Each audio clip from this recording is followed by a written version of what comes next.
There is a question on the YouTube from Samadullah Moghal.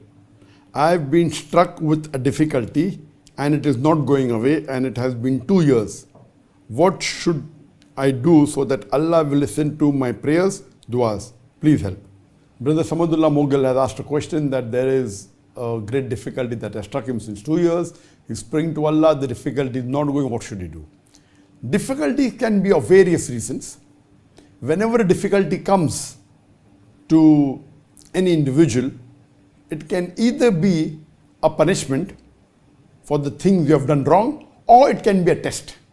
Whenever there is a difficulty, it may be you have done something wrong, maybe you have done some sin, and Allah is punishing you, or maybe you are on the right path, Allah is checking you, Allah is analyzing you, that even with the difficulty, do you have faith or not, and Allah is testing you. It's a test for you. So, if any difficulty comes, number one is you should istighfar. Imagine a beloved Prophet Muhammad, and there are various hadith. In one hadith it says that the Prophet did istighfar 70 times. The Prophet did istighfar 100 times a day. Imagine the best exemplary human being on the face of the earth. The best prophet on the face of the earth is Prophet Muhammad. There is no better human being that has lived on the face of the earth other than the last and final messenger, Prophet Muhammad. When he, who's the best human being, is doing istighfar to Allah subhanahu wa ta'ala, and when the Sahaba asked that, Prophet, you asking for forgiveness, he said, how can I be so ungrateful to Allah that He has given me so many ni'mah, so much of good things. I cannot be ungrateful, I have to do istighfar. So, if the Prophet did istighfar, who are you and me? We cannot compare ourselves to the Prophet. He is millions and multiple millions of times better than us. So number one should be istighfar, that if it is due to certain wrong deeds that you have done or certain mistakes you have done, you ask Allah for forgiveness. And if you do it with a sincere heart, Allah will forgive you. Number two, you start contemplating, start analyzing that how is your lifestyle? Is your lifestyle based on the Quran and Sahih Hadith? Is your lifestyle according to what the Prophet has mentioned, what Allah wants you to do? You start analyzing that is your income halal? What you're earning, is it out of what Allah has told you? Is it honest? Or is it of riba? Is it of something haram? So you start analyzing all the things you do. Number one, you're earning. Number two, how do you lead a lifestyle? How do you spend? Is it on the halal way? Is it following the Quran? Is it against? You start analyzing and pondering over your lifestyle. You may find that when you analyze and scrutinize, many things you're doing is not as per the Quran and Sunnah. You may be taking loan to buy a house. You may have taken a loan on interest to buy a car, and you may think it's normal. Interest is the 12th major sin according to Imam Madhabi. And the Prophet said there are 70 levels of interest, and the lowest is doing zina with your mother. Imagine. So many a times people lead a lifestyle and think, oh, I am following Quran, Sunnah. I am doing as per, I am a very good Muslim, a practicing Muslim. But when you scrutinize, you come to know you are doing many major sins. So number one, you first analyze that are there any major sin? Or are there any grave major sin? Then you analyze, are there any major sin? And are there any moderate sin? Are there any minor sins? And you see to it that if you are doing certain things which are haram, you stop it.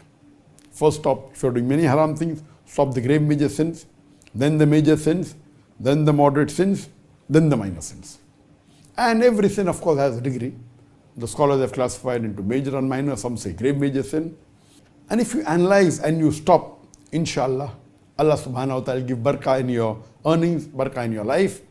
And if you analyze and then you start doing more, see to it that you don't miss any of your fara'is. See to it that your tawheed is very strong, you're praying your 5 times salah. And then when you're praying 5 times salah, see to it that you pray the qiyamul layl, besides the witr, the tahajjud, in the last 1/3 of night. And you told me that you have been praying for 2 years and your prayer is not answered. My question to you is, did you pray during tahajjud? And when you pray during qiyamul layl, see to it you pray towards the last 1/3 of your night in sujood.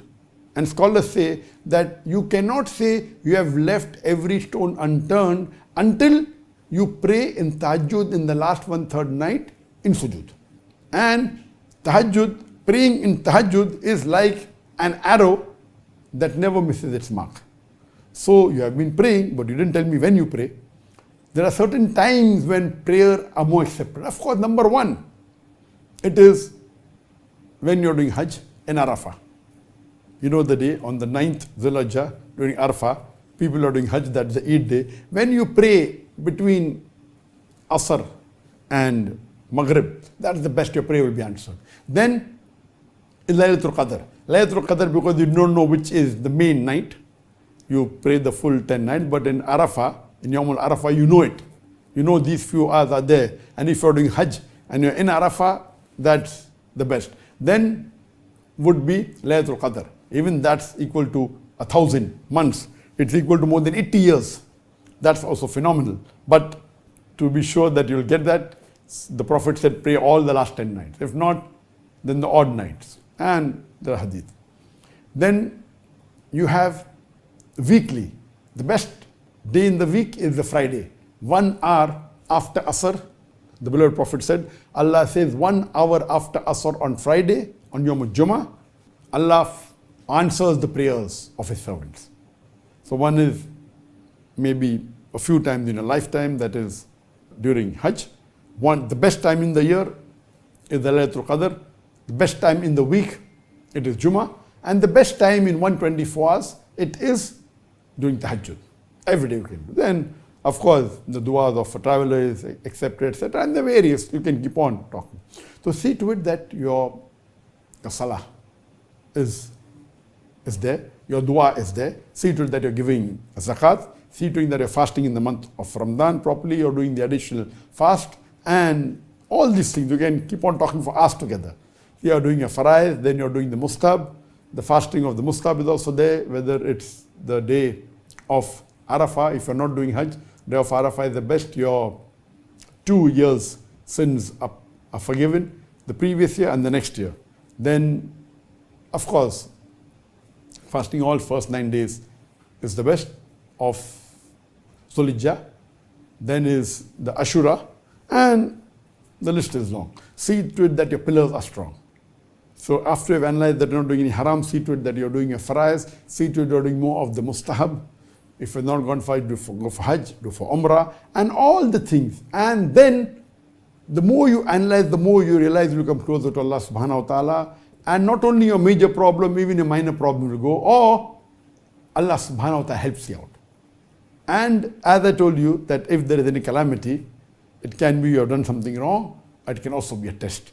If you analyze that, okay, if you're doing wrong and you're trying to see to it that you stop doing the harams, or stop doing the makruh, faraiz you have to do, start doing the mustahab, and then yet it's there, think it's a test from Allah subhanahu wa ta'ala.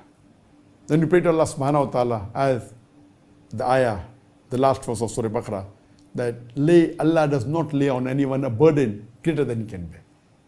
So it's a test from Allah subhanahu wa ta'ala, and we pray to Allah subhanahu wa ta'ala not to lay on us a burden greater than we can bear. So the tests are of various types, and Allah does not lay on anyone a burden greater than he can bear. So Allah wants to test you. That maybe Allah wants to put you in Jannah. Allah wants to put in Jannat al-Firdaus on a higher level. So more difficult the test, the more greater is the reward. And the most difficult test for all the human beings are the Anbiyas. All the Anbiyas, they have undergone a more difficult test than any other non-Anbiya human beings. Of course, the level of the Anbiyas, we consider them equal, but Allah subhanahu wa ta'ala has own Anbiyas, that Muhammad sallallahu alaihi wasallam and there are other. So that is the reason the Anbiyas, because the test was more difficult than us, they will get a higher place in the Jannah than us. Then you have the Khulafa Rashidin, then you have the Sahabas. So we should see to it that we emulate our beloved Prophet sallallahu alaihi wasallam, the Khulafa Rashidin, the Sahabas, and see to it we come closer to them. So Allah subhanahu wa ta'ala accept our effort. And I pray to Allah subhanahu wa ta'ala, may He solve your problem and see to it that He removes all the wrong that you're doing in your life, and may He instill all the faraiz, all the mustabs, and you come closer to Allah subhanahu wa ta'ala.